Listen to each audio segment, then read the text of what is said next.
दिल्ली से लेकर के पूरे देश के किसान इस सरकार के खिलाफ खड़े दिखाई दे रहे हैं और इस सरकार को कोई परवाह नहीं है कि आखिरकार हमारे देश के किसान क्या चाहते हैं।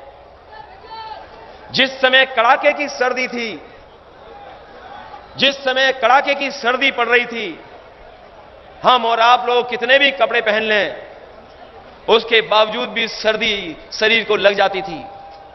पानी बरसा, ओस गिरी और तमाम हमारे किसान भाइयों की जान चली गई।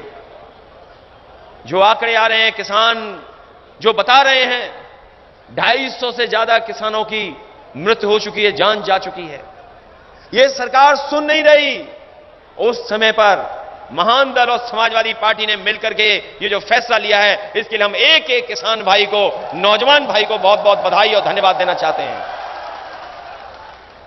कहने को तो ये किसान महापंचायत है, लग जो रहा है वो किसान महापंचायत, लेकिन किसानों के साथ हमारे नौजवान भी आए हैं, तो किसान पंचायत तो है ही है, लेकिन नौजवान पंचायत भी हमें दिखाई दे रही है। और जिस प्रदेश के किसान नौजवान एक हो जाएं, जिस प्रदेश के किसान नौजवान एक हो जाएं और जिस देश के किसान नौजवान वही पुरानी बात कहने लगे कि जय जवान जय किसान, तो बताओ ये सरकार वाले बचेंगे कि नहीं बचेंगे।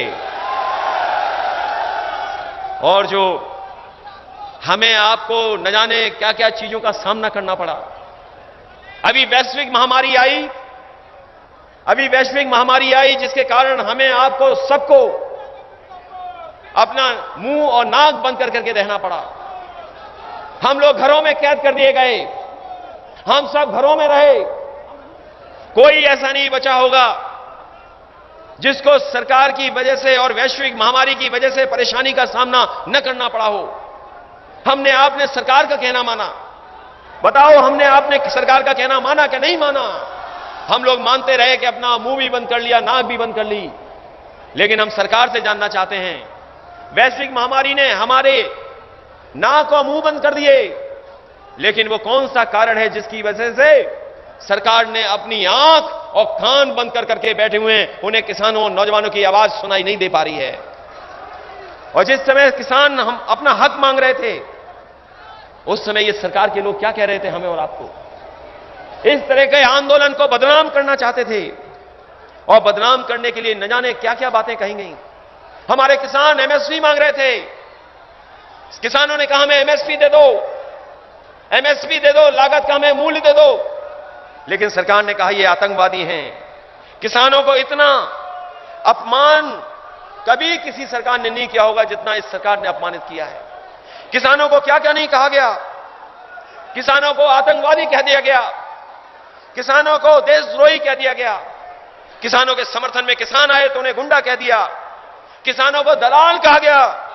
भारतीय जनता पार्टी ने यहीं तक नहीं रुके। भारतीय जनता पार्टी के लोग, उन्होंने कहा कि ये चीन और पाकिस्तान के एजेंट हैं किसान। ये न जाने क्या क्या बातों को कह करके अपमानित करते रहे किसानों को।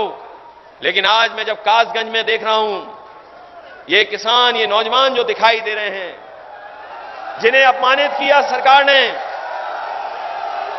जिन्हें अपमानित होना पड़ा, वो इस सरकार को इस बार कुर्सी से उतारने का काम करेंगे। और जब तक आप इन्हें कुर्सी से नहीं उतारोगे, हम किसान भाइयों आपसे कहना चाहते हैं, अगर कोई रास्ता बचा है अब लोकतंत्र में, तो वो रास्ता केवल आप निकाल सकते हैं, हमारे किसान और नौजवान। जब तक इनको आप कुर्सी से नहीं उतारोगे, तब तक किसानों के वो कानून वापस नहीं होंगे। आप कुर्सी से उतार दो, कानून अपने आप वापस हो जाएंगे, कोई उसको रोक नहीं सकता है। किसानों के लिए कानून बना दिए गए, किसान के ऊपर ऐसे कानून थोप दिए गए। यहां तो सब किसान हैं, यहां तो सब उपस्थित किसान हैं, कोई ऐसा नहीं है जो कोई ऐसा उद्योगपति हो। जितने हमें दिखाई दे रहे हैं सब किसान या किसान के बेटे हैं, और जो मंच पे भी बैठे हैं वो भी किसान हैं। और मैं किसान भाइयों आपसे कहना चाहता हूं, हम समाजवादी पार्टी के लोग जरूर हैं, हम महान दल के लोग जरूर हो सकते हैं। हम महान दल समाजवादी पार्टी के सदस्य हो सकते हैं, हमारी पार्टी हो सकती है, लेकिन सही मायने में तो हम लोग किसान हैं जो जमीन पर खेती करते हैं, पैदावार करते हैं। और अगर किसान ने अपनी खेती न की होती, अगर किसान अपनी खेती छोड़ देगा, तो ये अर्थव्यवस्था जिसके आंकड़े सरकार बताती है, वो आंकड़े कभी भी सरकार के जो भी फसल थी लगातार उस फसल के लिए मेहनत करते रहे। हम जानना चाहते हैं कासगंज आसपास के लोगों से, दिल्ली में बैठ करके बीजेपी के लोग कह रहे हैं कि हमने धान की कीमत किसानों को दिलवा दी है, धान की कीमत 1800 ज्यादा दे दी है, और एक बीजेपी का नेता नहीं बोल रहा। अगर देश के प्रधानमंत्री बोलें और प्रधानमंत्री राज्यसभा में बोले जाकर के कि एमएसपी थी, एमएसपी है, एमएसपी रहेगी, तो हम किसान भाइयों आपसे जानना चाहते हैं, जो एमएसपी धान की है वो 1800 रुपए से ज्यादा आपको मिलना चाहिए। इस कोने से लेकर के आखिरी तक कोई किसान हमें बता दे जिसको उसके धान की कीमत 1800 रुपए मिली हो। बताओ किसान भाइयों, किसको 1800 रुपए मिला है? हमारे देश के प्रधानमंत्री सोचो राज्यसभा में बोल रहे हैं, कहते हैं कि एमएसपी है, एमएसपी थी, एमएसपी रहेगी, और जब धान हमारे किसानों ने पैदा कर दिया तो न जाने कितना दर बदर भटकना पड़ा। किसी केंद्र में उसका गेहूं धान नहीं खरीदा गया और हमारे किसानों को मजबूरी में अपना घर चलाने के लिए 900, 1000 और 1100 रुपए में धान बेचना पड़ गया। बताओ 1000, 1100 में धान बिक गया, आपका धान बिक के चला गया। किसी को भारतीय जनता पार्टी ने एमएसपी दिलाई हो तो बता दो। और यही भारतीय जनता पार्टी के लोग कहते थे हम किसानों की आय दोगुनी कर देंगे। यही भारतीय जनता पार्टी के लोग कहते थे हम किसानों की आय दोगुनी कर देंगे। बताओ किसान भाइयों, कौन सी पैदावार की आय दोगुनी हो गई? हम जानते हैं क्योंकि हम लोग सब खेती करने वाले लोग हैं। हमारा किसान दिन भर खेत में काम करता है, हमारा किसान दिन भर खेती की रखवाली करता है। और बताओ रखवाली भी कैसी करनी पड़ रही है?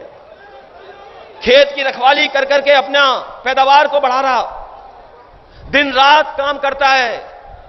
यह सरकार की तरह नहीं कि 10 बजे ऑफिस खुली और 5 बजे ऑफिस बंद हो गई। हमारा किसान तब तक काम करता है जबकि उसकी जब तक पैदावार तैयार ना हो जाए, वो खेत से पैदावार को हटा न ले जाए और बाजार तक न पहुंचा दे, तब तक हमारा किसान काम करता है। हमारा किसान अधिकारियों की तरह घंटे और घड़ी से नहीं काम करता है। बताओ किसान भाइयों, क्या आप घड़ी को देख करके काम करते हो? आप घड़ी को देख के नहीं काम करते। आप सुबह से लेकर के शाम रात, और चाहे आपको सुबह फिर उठ करके जाना पड़े, आप जाते हो अपने खेत और रखवाली करते हो अपनी फसल की। किसान मेहनत करता है, पसीना बहा, उस परिवार की कोई देखभाल नहीं करने वाला। अगर उसके परिवार में कोई सदस्य भी बीमार हो जाए तो सब बर्बाद हो जाता है। एक बीमारी के कारण पूरे परिवार पे गरीबी आ जाती है, और उसी किसान के परिवार जो नौजवान हैं वो या फिर समाज की सेवा कर रहे हैं, खेती में उसकी मदद कर रहे हैं, या पर सीमा पर जाकर के हमारे देश की कोई रक्षा कर रहा है, तो वही हमारे किसान के बेटे, किसान के जवान जाकर के सीमा की रक्षा कर रहे हैं। और उसके साथ भेदभाव, और उसके साथ इतना बड़ा भेदभाव। याद रखना किसान भाइयों, याद करो किसान भाइयों, ये जो कानून है, ये कानून आपको बर्बाद कर देंगे। इसलिए हम आपको जगाने आए हैं, हम आपसे मदद भी मांगने आए हैं। किसान भाइयों, ये तीनों कानून जो लागू हो जाएंगे, फिर आपके हाथ में नहीं बचेगा कुछ। याद करो वो दिन जिस समय भारतीय जनता पार्टी ने कहा था कि नोटबंदी हो जाएगी तो सब काला धन वापस आ जाएगा, भ्रष्टाचार खत्म हो जाएगा। बताओ हमारे किसान भाइयों, आपने मदद की, हमने मदद की, सबने मदद की। हम सब लोग लाइन में लग गए और अपना पैसा जमा करा के आ गए। बताओ वो काला धन कहां है? भारतीय जनता पार्टी के लोग बताएं वो काला धन कहां है? और उन्होंने कहा कि जिस समय नोटबंदी हो जाएगी भ्रष्टाचार भी खत्म हो जाएगा। बताओ पुलिस का भ्रष्टाचार बढ़ गया है कि कम हो गया, ये आप बता दो हमें। बताओ तहसील का भ्रष्टाचार बढ़ गया कि कम हो गया? यही लोग जो नोटबंदी का समय याद करो, हम आप सब लाइन में लग गए थे, न जाने कितने लोगों की जान चली गई, कोई परवाह सरकार ने नहीं की। लोगों की जान चली गई, लोग मर गए लाइन में लग करके। ये भारतीय जनता पार्टी के लोग ऐसे हैं जो लोगों को मार रहे हैं, लोगों की जान ले रहे हैं। नोटबंदी कर करके पूरे देश में न जाने कितनों की जान चली गई। और अभी जब देश बंद हुआ लॉकडाउन में, क्या आप कल्पना कर सकते हो, लॉकडाउन में देश बंद कर दिया, हमारे मजदूर कहां कहां से चल करके आए, महाराष्ट्र से चल करके आए, गुजरात से चल करके आए। और सोचिए हमारे उत्तर प्रदेश के मजदूर जो महाराष्ट्र में थे, गुजरात में थे, और गुजरात के प्रधानमंत्री, लेकिन कोई इंतजाम नहीं किया गया।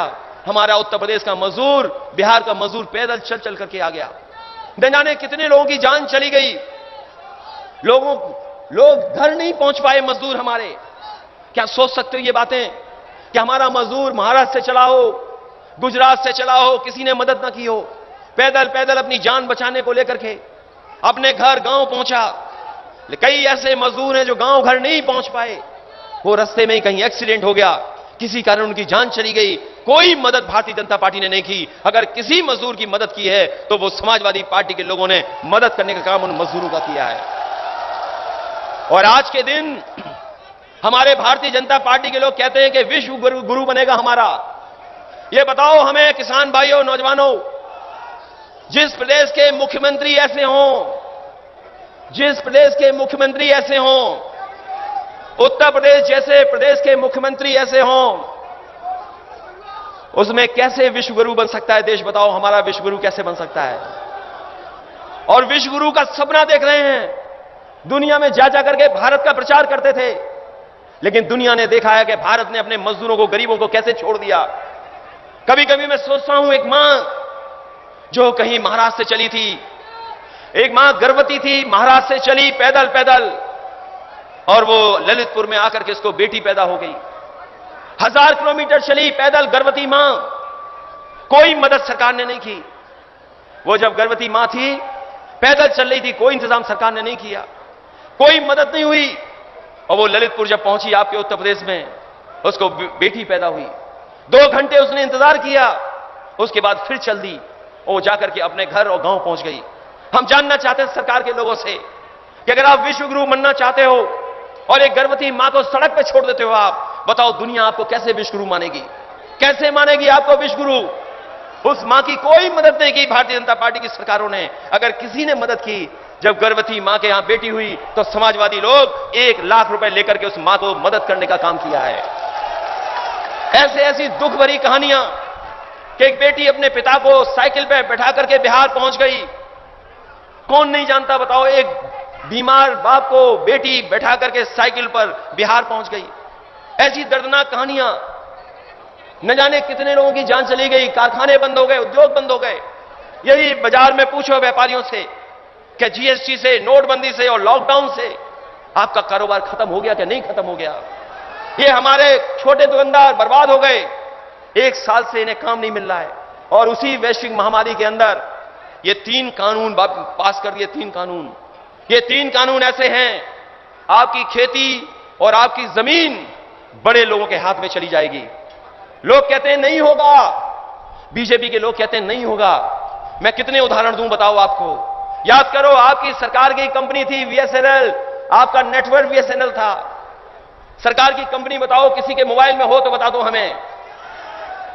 सरकार की कंपनी का नेटवर्क किसी की जेब में हो तो हमें बता दो, जो मोबाइल आपके हाथ में है। केवल एक फैसले ने आपके भारत की टेलीफोन की कंपनी के का पूरा नेटवर्क एक प्राइवेट हाथ में दे दिया, और प्राइवेट हाथ में ऐसा दिया कि वो आपके मोबाइल में आकर के मोबाइल के साथ साथ आपकी जेब में भी पहुंच गया। याद करो वो समय आप लोग जब समाजवादी पार्टी लैपटॉप बांट रही थी। याद कीजिए, समाजवादी पार्टी नौजवानों को लैपटॉप दे रही थी। इसी कासगंज में, एटा में भारतीय जनता पार्टी का एक नेता आया था, उसने कहा था कि समाजवादी पार्टी के लोग जात के आधार पर लैपटॉप देते हैं, धर्म के आधार पर लैपटॉप देते हैं। मैं उन्हीं भारतीय जनता पार्टी से जानना चाहता हूं कि आपके मुख्यमंत्री जी उत्तर प्रदेश में बाबा मुख्यमंत्री हैं, योगी मुख्यमंत्री हैं, बताओ वो लैपटॉप क्यों नहीं बांट रहे हैं? और सोचो नौजवान साथियों, उत्तर प्रदेश के मुख्यमंत्री लैपटॉप क्यों नहीं बांट रहे हैं? क्योंकि उन्हें चलाना नहीं जानते, चलाना नहीं आता उन्हें। और अगर उत्तर प्रदेश के मुख्यमंत्री को लैपटॉप चलाना आता तो हमारे नौजवानों के हाथ में वो लैपटॉप देते, उनका भविष्य बेहतर होता। हमारे मुख्यमंत्री कमाल के मुख्यमंत्री हैं। इतने कमाल के मुख्यमंत्री दुनिया में किसी ने नहीं देखा होगा। कभी देखा है उन्हें आपने? सोचो, लाल टोपी देख के पता नहीं क्या हो जाता है उन्हें। जैसे ही वो लाल टोपी देखते हैं उनका पता नहीं क्या हो जाता है। अभी हमने सुना विधानसभा में मैंने सुना अपने मुख्यमंत्री जी को, हमने सुना विधानसभा में कहा कि वो एक 2.5 साल का बच्चा था। एक 2.5 साल के बच्चे से मुख्यमंत्री जी मिले। बताओ, हमारे मुख्यमंत्री जी 2.5 साल के बच्चे से मिले और 2.5 साल के बच्चे ने उन्हें बताया कि लाल टोपी वाले ऐसे हैं, लाल टोपी वाले ऐसे हैं। मैंने उनसे कहा कि जो बात आप गुंडा और इस तरह की बात कर रहे हो, माफिया वाली बात, हम तो कहते हैं उसी 2.5 साल के बच्चे के पास एक लाल टोपी वाले की फोटो ले जाना और एक अपनी फोटो ले जाना और मुख्यमंत्री जी पूछ लेना उस 2.5 साल के बच्चे से कि कौन क्या है। वो 2.5 साल का बच्चा बता देगा। बताओ, 2.5 साल का बच्चा बता देगा कि नहीं बता देगा? लेकिन कभी कभी मैं सोचता हूं, क्योंकि यहां जितने लोग हैं सब परिवार के लोग आए हुए हैं, सब परिवार के लोग हैं। मैं कभी कभी सोचता हूं कि 2.5 साल का बच्चा बोलता कैसे होगा। और मैं आपसे कहता हूं, आप जाओ घर पे, पूछना उससे 2.5 साल के बच्चे से, क्या बता पाएगा वो बेचारा 2.5 साल का बच्चा। लेकिन हमारे मुख्यमंत्री देखो, वो कह रहे हैं कि 2.5 साल का बच्चा सब बता देगा। और मैं कहता हूं कि कभी कभी सुनता हूं मैं विधानसभा में, कहते हैं ठोक दो, ये ठोक दो मुख्यमंत्री हैं। और इस बार जनता ठोक देगी वोट से, इनको पता ही नहीं लगेगा। ये ठोक दो मुख्यमंत्री जो हैं, किसी की भाषा ऐसी हो सकती है, सोचो आप, किसी की भाषा हो सकती है क्या इस तरह की कि ठोक दो, इनके पेट का दर्द है, पेट का दर्द ठीक हो जाएगा। ये माफिया हैं, ये गुंडे हैं, ये घरों को बुलडोजर चला दो, ये कोई मुख्यमंत्री हैं? और ये हमारे पुलिस के लोग भी नहीं समझ पा रहे हैं, इनका भी वेतन कटा हुआ है, सबका वेतन कटा हुआ है। बताओ, आपका नहीं वेतन कटा क्या? पूछो जरा बगल में वेतन कितना कट गया इनका वैश्विक महामारी में। इनका हजारों का नुकसान हो रहा है, इसलिए हजारों वसूल रहे हैं आपसे। और याद रखना, योगी वही होता है जो दूसरे का दुख अपना दुख समझे, वो योगी होता है। बताओ किसानों, तुम्हारा दुख ही मुख्यमंत्री समझ पा रहे हैं क्या?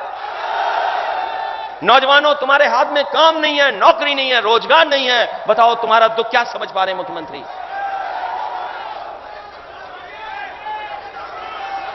इसलिए साथियों, हम कहना चाहते हैं आपसे, कभी कभी समय होता है, कभी कभी लोगों को मौका मिल जाता है। जो कहावत है ना कि धूल में लठ लग गया है, यही तुक्के से मुख्यमंत्री बन गए हैं, तुक्के से।